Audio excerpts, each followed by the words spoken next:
एक लक्षात घ्या, महाराष्ट्र विधानसभेचे अध्यक्ष आणि त्यांच्या संरक्षणाखाली सुरू असलेलं बेकायदा सरकार, घटनाबाह्य सरकार, हे संविधान विरोधी आहे, बेकायदेशीर आहे. हे चोर आणि लफंग्यांचं सरकार ते चालवत आहे.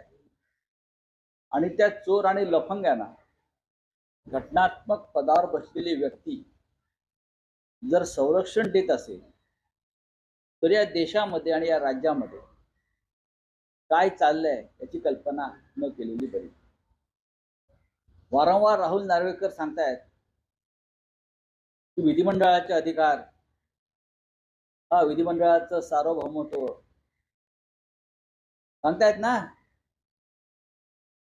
याचा अर्थ असा नव्हे की चोरी करून एखाद्याने दुसऱ्या घरात शिरावं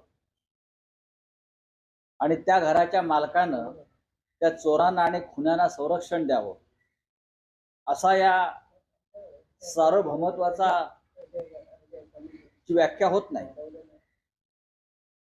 शिवसेनेचे 40 आमदार मुख्यमंत्र्यांसह आणि राष्ट्रवादीचे साधारण तेवढेच आमदार अजित पवारांसह हे पूर्णपणे बेकायदेशीरपणे मूळ घराची लूट आणि चोऱ्या करून तिथे दुसऱ्या घरात शिरलेले आहेत. आणि त्या चोरांना, त्या दरोडेखोरांना विधानसभेचे अध्यक्ष हा सार्वभौमत्वाच्या नावावर संरक्षण देत असतील तर मला असं वाटतं राहुल नार्वेकर यांचं नाव विधानसभा अध्यक्ष म्हणून या देशाच्या आणि राज्याच्या काळ्या कुट्ट इतिहासात नोंदलं जाईल. भगतसिंग कोश्यारी नंतर राहुल नार्वेकर हे नाव उद्या जेव्हा ते त्या खुर्चीवर नसतील तेव्हा अशा व्यक्तींना रस्त्यावर फिरणं मुश्किल होईल महाराष्ट्रात. मी तुम्हाला आत्ता सांगतो, या राज्याची जनता माफ करणार नाही. तुम्हाला निर्णय घ्यायचा आहे ना.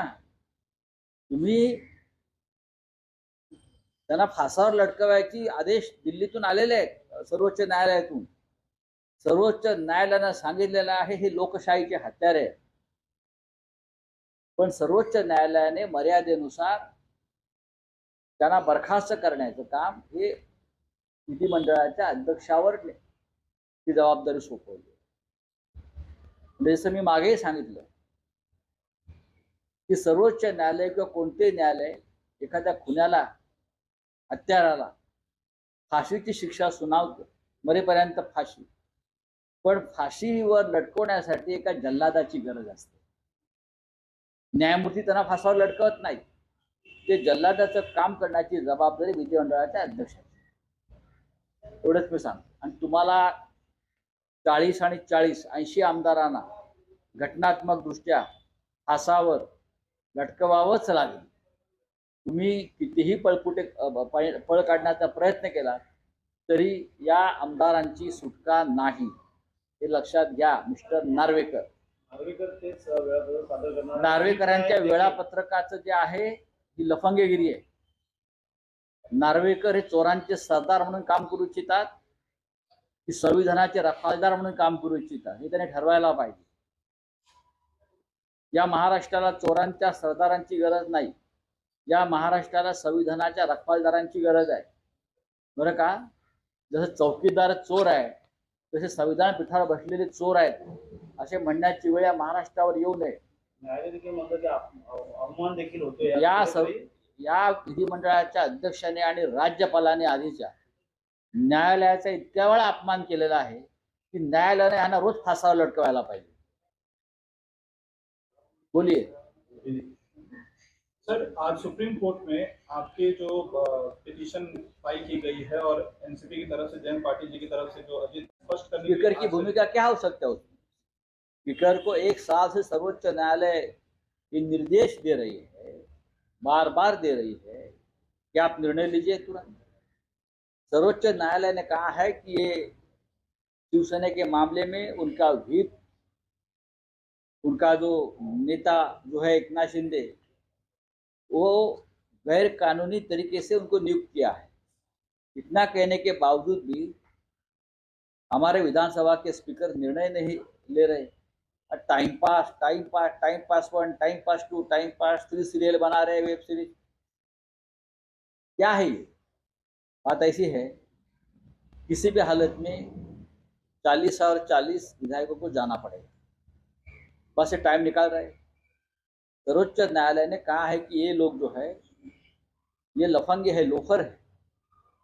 मैं मेरी भाषा में बोल रहा हूँ, एक घर में चोरी और डकैत करके दूसरे घर में घुस गए और दूसरे घर में ये विधानसभा के जो स्पीकर है उनको प्रोटेक्शन दे रहे हैं, चोरों को। ये सरदार बन रहे हैं चोरों के। क्या उनके बारे में कहे? विधानसभा का स्पीकर होता है, उनका एक रुतबा होता है, उनकी प्रतिष्ठा होती है, संवैधानिक पद होता है, लेकिन ये तो चोरों के सरदार बन गए सब लोग। संविधान को नहीं मानते, कानून को नहीं मानते, बार बार बोल रहे हैं विधानसभा और क्या हमारा एक अलग अधिकार होता है। कौन सा अधिकार है? चोरों को प्रोटेक्शन देना ही आपका अधिकार है क्या? इस राज्य में एक गैर कानूनी संविधान के खिलाफ बना हुआ एक सरकार यहाँ चल रही है, आप उनको प्रोटेक्शन देने जा रहे हो, ये आपका अधिकार है? किसने कहा है? कौन से संविधान में लिखा है? इस देश में सर्वोच्च न्यायालय को अधिकार नहीं है? सर, समाजवादी विचारधारा के जो परिवार है उनके साथ उद्धव ठाकरे जी मुलाकात किए, इसको लेकर मुख्यमंत्री कह रहे हैं कि जिन समाजवादियों ने कभी बाला साहब की इज्जत नहीं की, उनको मान सम्मान वो नहीं क्या दिया। भारतीय जनता पार्टी ने इज्जत की? किसने इज्जत की है? जो भारतीय जनता पार्टी पाकिस्तान के खिलाड़ी के ऊपर फूल बरसा रही थी, रेड कारपेट डाल रही थी, वो कौन सी इज्जत है हिंदुत्व की? देखिए, socialist party, Samajwadi party, George Fernandes, Ram Manohar Lohia से लेकर हमें हमारे महाराष्ट्र में एस.एम. जोशी, मधु लिमये, मधु दंडवते, मृणाल गोरे, ये लोगों ने महाराष्ट्र के राजनीति को एक दिशा दी। शायद उस वक्त एकनाथ शिंदे पैदा नहीं हुए थे राजनीति में। बाला साहब ठाकरे की शिवसेना हमारी और प्रजा समाजवादी पार्टी का अलायंस भी हो गया था।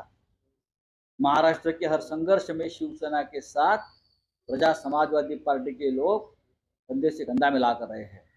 और कौन सी विचारधारा? एकनाथ शिंदे बोल रहे, भाई कहाँ थे आप जिनके साथ आप बैठे हो? वो ना स्वतंत्रता संग्राम में थे, ना गोवा के मुक्ति संग्राम में थे। आप जिनके साथ आप बैठे हो वो ना स्वतंत्रता संग्राम में थे, ना गोवा के मुक्ति संग्राम में थे। वहां तो कांग्रेस के साथ समाजवादी पार्टी लड़ रही थी उस वक्त, चाहे जयप्रकाश नारायण हो, चाहे अरुणा असफ अली हो, चाहे चंद्रशेखर जी हो, आचार्य कृपलानी जी हो, अशोक मेहता जी हो, ये सभी लोग, नाना साहेब गोरे, एस.एम. जोशी, ये सभी लोग स्वतंत्रता संग्राम के सेनानी रहे।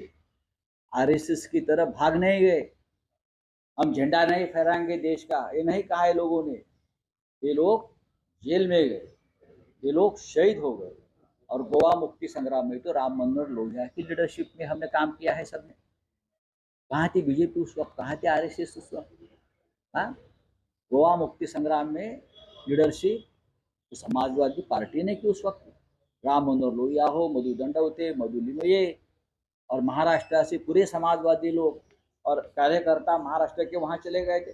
कहाँ थे आप? एकनाथ शिंदे किसकी वकालत कर रहे हैं? उसने कभी देश बनाने में कभी योगदान नहीं दिया, ऐसे लोगों के साथ बैठे हो और हमें ज्ञान दे रहे हो। जरा इतिहास पढ़िए। विधानसभा में एक अच्छी लाइब्रेरी है, ग्रंथालय है, जाइए अंदर, आप पढ़ने की कोशिश करिए इतिहास। हाँ, बरोबर आहे, मिलावट राम जर आम्हाला म्हणता येते, मग तुम्ही नमक हराम आहात. तर नमक हराम मधला राम तुमचा असेल, आमचा नाही. की नमक हराम या महाराष्ट्रात चालणार नाही फार काळ, लक्षात घ्या. चलिए, थँक्यू व्हेरी मच.